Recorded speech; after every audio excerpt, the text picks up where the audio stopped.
Les supervolcans les plus grands et les plus méchants de notre planète se réveillent.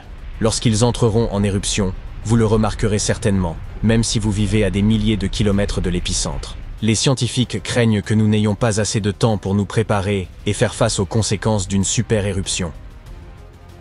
On observe une activité volcanique près de la ville italienne de Naples. Et non, cela n'a rien à voir avec le célèbre Vésuve, mais avec un autre volcan. Celui-ci est plus difficile à voir car son sommet n'est pas aussi élevé. Mais ne vous laissez pas abuser par ce mauvais garçon. Il pourrait être bien plus dangereux que son gigantesque voisin.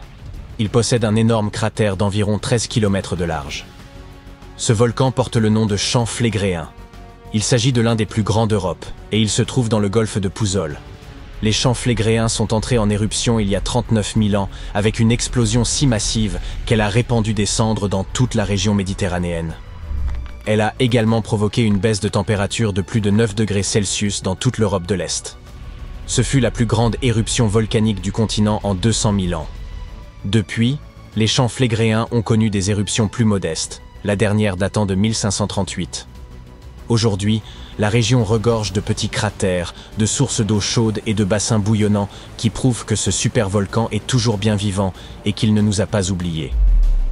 Depuis le début des années 2000, le sol du cratère géant et de la ville voisine s'élève lentement de 3 à 4 cm par an. Au moins 150 tremblements de terre ont secoué cette zone ces derniers temps. En mai 2024, un séisme d'une magnitude de 4,4 s'est produit dans la région, le plus important des 40 dernières années. Les habitants ont dû quitter leur maison et camper à l'extérieur car ils craignaient d'autres tremblements de terre. Personne ne sait comment les champs phlégréens se comporteront dans les mois et les années à venir. Alors les autorités organisent des exercices d'évacuation pour préparer la population au pire. Mais ce volcan italien ressemble à un chaton innocent comparé à la caldeira de Yellowstone. Pour qu'un volcan mérite le titre de supervolcan, il doit être capable de produire des éruptions catastrophiques et d'éjecter d'énormes quantités de magma, de cendres et de gaz volcanique. Le géant de Yellowstone répond à ces critères. Même s'il bouge de temps en temps, ce supervolcan américain n'est pas entré en éruption depuis 640 000 ans. Mais lorsqu'il se réveillera, il le fera probablement avec une puissance incroyable, équivalente à celle que peuvent produire 10 énormes centrales nucléaires. Sous le sol de Yellowstone, il y a une zone très chaude remplie de roches en fusion, le magma.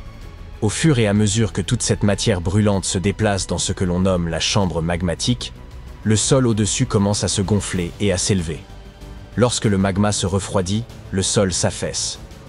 Entre 2004 et 2009, le sol de Yellowstone s'est élevé de près de 25 cm, mais il a commencé à redescendre lentement en 2010. Les scientifiques ne savent pas si ce volcan entrera bientôt en éruption. Mais il existe un autre grand volcan, la caldeira de Long Valley, en Californie. Il est actif depuis 1980 et pourrait représenter une menace très importante pour les habitants de cet État. Les scientifiques qui l'étudient ont découvert qu'il n'avait eu besoin que d'une petite année pour préparer sa plus grande éruption, survenue il y a 760 000 ans. C'est une mauvaise nouvelle, car l'éruption d'un supervolcan peut avoir un impact considérable sur la planète, comme l'éruption du volcan Toba à Sumatra, il y a environ 74 000 ans. Il s'agissait de la plus grande éruption volcanique que la Terre ait connue en 28 millions d'années. Elle a recouvert une partie de l'Indonésie, de l'Inde et de l'océan Indien d'une épaisse couche de débris volcaniques, comme une couverture de 15 cm. La quantité de roches rejetées correspondait à près de 3 millions d'Empire State Buildings, empilés les uns sur les autres. Le cratère géant créé à cette occasion est toujours visible depuis l'espace. Toute la cendre ainsi que des gaz se sont élevés dans l'air et ont bloqué une partie de la lumière du soleil. Résultat, un hiver volcanique qui a duré entre 6 et 10 ans. Certains scientifiques pensent que cette éruption a pu affecter les premiers hommes. À l'époque de l'éruption du Toba, la population humaine a connu une chute brutale. Certains affirment même que, pour cette raison, les hommes modernes sont tous issus d'un petit groupe de survivants. Selon la théorie de la catastrophe de Toba, la plupart des premiers hommes d'Europe et d'Asie n'ont pas survécu au climat froid et rude qui a suivi l'éruption. Seuls quelques chanceux, en Afrique, auraient surmonté cette épreuve. Tous les scientifiques ne s'accordent pas sur cette hypothèse, certaines données archéologiques et climatiques témoignant d'une toute autre histoire. Un autre volcan qui a profondément changé le monde est le Tambora, en 1815. L'année qui a suivi est entrée dans l'histoire comme l'année sans été. Il faisait froid et pluvieux, Et il y avait de la neige et du gel jusqu'en plein mois d'août, surtout en Europe et en Amérique du Nord. Cela s'explique par le fait que le volcan a rejeté des quantités énormes de dioxyde de soufre dans le ciel. Le gaz s'est ensuite répandu dans le monde entier, ce qui a eu pour effet de refroidir la planète. L'éruption du Tambora a également provoqué des tsunamis dévastateurs qui ont coûté la vie à près de 10 000 personnes. Par la suite, environ 80 000 autres personnes sont décédées en raison des conséquences de l'éruption. Le froid a détruit les récoltes, si bien que la nourriture est devenue très chère.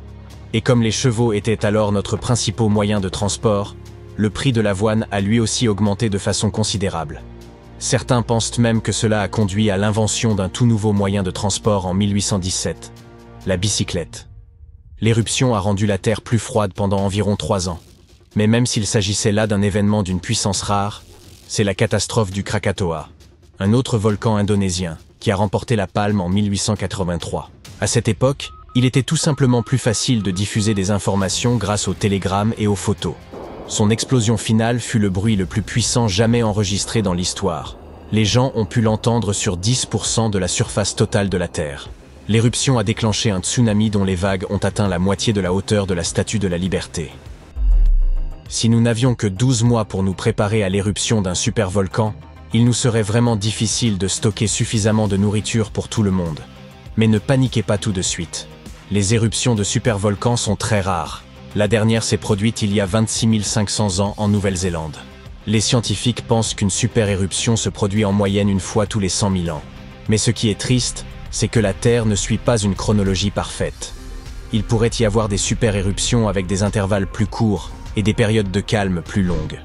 Étant donné qu'il y a déjà eu 2 super-éruptions au cours des 100 000 dernières années, il y a toujours un risque que l'une d'entre elles se reproduise plus tôt que prévu. En plus des supervolcans de Yellowstone et de Long Valley, les scientifiques font état de quelques points chauds moins connus mais tout aussi inquiétants. Au Chili, la Laguna del Maule est entrée en éruption par le passé, laissant derrière elle un immense cratère. Au cours des 20 dernières années, le sol s'est mis à s'élever de près de 0,3 mètres par an, soit très rapidement. Certaines personnes s'inquiètent du fait que cela pourrait être le signe d'une grande éruption à venir. Mais les scientifiques affirment qu'il n'y a pas encore assez de magma pour qu'une catastrophe survienne. En Bolivie, le volcan Uturuncu se réveille également. Il fait partie d'un groupe de volcans qui ont fait parler d'eux par le passé.